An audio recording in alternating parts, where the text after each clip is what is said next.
Yes. Meanwhile, there's going to be a lot of people who want to spend, is it 50 or something dollars On average. to get the certificate? We've, as I said, we started this at the end of January, so it's now like 8 months later. Only a fraction of our courses started out, and it's expanding over time. And a lot of our opt-in rate is over 1% of the enrolled user base. If your average course is, 50, 60,000 students. Can add up. It adds up. Yeah, that's when you can scale up. That's pretty good. So the other thing about MOOCs, I think that many people think about is it's a great way for motivated people to get technical information in particular. How does it, well, so how does it work if you want to read The Republic or Dante or something? How does it work there? So actually, we started out from the very beginning with a commitment not to make this just about the STEM or quantitative topics. So in fact, our very first courses included a poetry class, a sociology class, a literature class, and the way in which we do that is by a mechanism that we call peer grading, which combines ideas from a technique called calibrated peer review that was developed at UCLA, incorporates ideas from crowdsourcing, the thing that makes enterprises like Wikipedia work, put those two together and you get at-scale grading for the kind of qualitative, open-ended, critical thinking style work that currently computers cannot grade. And we've had everything from grading of long essay questions to grading of quality of code in a programming assignment, so not whether it runs, but whether it's well written, to grading of design projects, for example, in a Wharton design class, where it was an 8-week project course, that people every week extended the project in some way. Pure peer grading?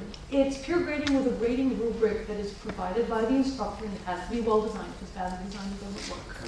So, I don't want to get too involved in this, but what would be a rubric for an essay about a piece of literature? So it can include things like, were the following critical points made? Was the writing grammatical? Were the paragraphs well formed? Was the vocabulary rich? Were the following references cited? Things like that. And it's gone well? It's going very well. How do you measure that? So in several of our classes, we have had a comparison point, which is TAs that graded the work independently of what the peer grades were, and the results show very, very strong correlation if the grading rubric is well designed. I see. And so, in other words, that's sort of how you know that the grading rubric is well designed, is when those things correlate. But I think one other aspect of peer grading that a lot of people don't realize is that this is not only a reliable way to provide students with both grade and meaningful formative feedback, it's also an equally valuable learning experience for the students doing the grading, because they learn how to critically assess the work of other students. And then in most of our classes, they're then asked to go and apply the same grading rubric back to their own work, so that they're told to critically assess their own work based both on the rubric and on having seen what other people have done. It's a tremendously valuable learning experience.